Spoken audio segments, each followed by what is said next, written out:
Tonight, our team is highlighting another Virginia contractor accused of leaving several families with unfinished houses and new properties that were poorly constructed. Our Larry Miller spoke with the families and the contractor in this latest controversy. It's a WUSA 9 investigation you will only see right here. We noticed that the builder actually cut a corner. This was to be our forever home. It turned out to be just a nightmare. All of those gaps are throughout the windows. We have to replace all of those. We were so stressed. It was insane. I don't know where all of the money is from 5 to 6 families. After seeing our previous series calling out the contractor, 3 other families in Northern Virginia reached out to us with their own story. In various lawsuits, they say that Greg Dempsey with Stonehill Builders committed fraud, larceny, and violated Virginia's Consumer Protection Act. Now these families are fighting to get their money and their lives back on track. How does this continue to happen? The homeowners say Dempsey and his company Stonehill Builders turned their lives upside down, causing them to lose millions of dollars collectively. In court documents, Tammy Hartler said the builder was in breach of the Virginia Consumer Protection Act and misrepresented that the home had been properly built with good workmanship. She hired Dempsey and Stonehill Builders in 2013 to build her $800,000 custom home in Haymarket. And once she and her family moved in, the problems popped up. And it was the winter of 2014. And all of a sudden, the heat goes out. We had cracks starting to appear across the ceilings, the walls, the corner beads were popping off. Our sink fell out, one thing after another. While she admits Dempsey did do some repairs, they were minimal, installing a 2x4 to hold the sink in place. There has to be this sort of sinking feeling in your stomach about, man, what have we gotten ourselves into? Yes. We're supposed to have a deck. That's not going to happen. And then there's Elizabeth Fuche. Dempsey was contracted by Fuche in December of 2021 to build a $1.5 million house for her family in Knoxville, Virginia. There's no windows, no doors, no roof. So water was getting in all the house.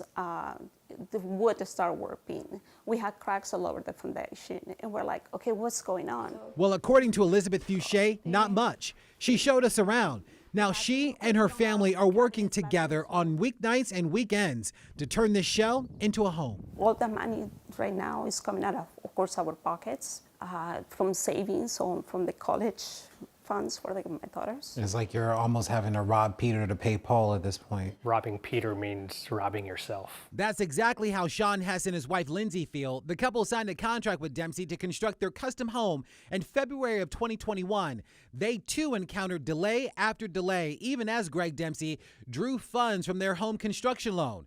And as their move-in date approached, we finally get an email back from Greg indicating that they're ready to start framing. Perfect, we're excited, let's go. He said, well, we got a little bit of a problem. The framing package went up $97,000. This was a problem for the Hesses because the cost of the framing package was already included in the contract. Their attorney advised them to pay the extra costs and to have Dempsey sign an addendum to the contract. And as construction began, they saw more red flags. This board is super brittle and dark. So we ended up having a shoddy framing job. It was rotted wood, it was disheveled, it was warped. They said, oh, we'll replace those pieces. No, they installed them. The couple say there was extended periods of time with no progress made on their house. And when another move-in deadline came and went, they fired Dempsey, leaving them on their own. We literally paid for the house to be built out of savings, 401k, maxed out credit cards, and friends and family doing the painting, the electrical, the plumbing, the roof, the foundation, the framing package, all of the wood. He never paid for any of it. Where'd the money go? We had that question and more for Dempsey. Why did he stop communicating with the families?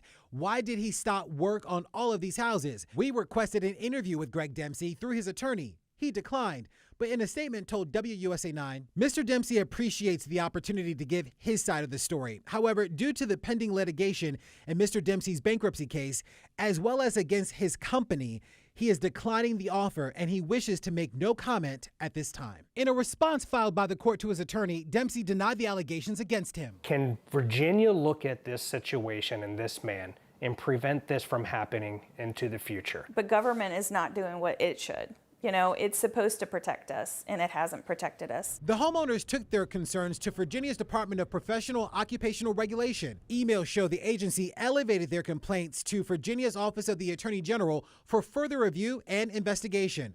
The Attorney General's office had no comment when we reached out regarding the status of the investigation. John Robertson is with DPOR. DPOR's authority is confined to the regulations. We're not law enforcement, in other words. When something rises to the level of law enforcement, whether it's fraud, whether it's unlicensed activity, we refer those cases to the Attorney General's office. Meanwhile, as they wait for answers, these families are forced to make tough choices to get back on solid financial footing. We're in the process of looking at possibly selling the property and starting over with no money. I have no retirement at this point. Pretty much living paycheck to paycheck, just paying attorney's bills to try to get to resolution. Larry Miller, WUSA 9.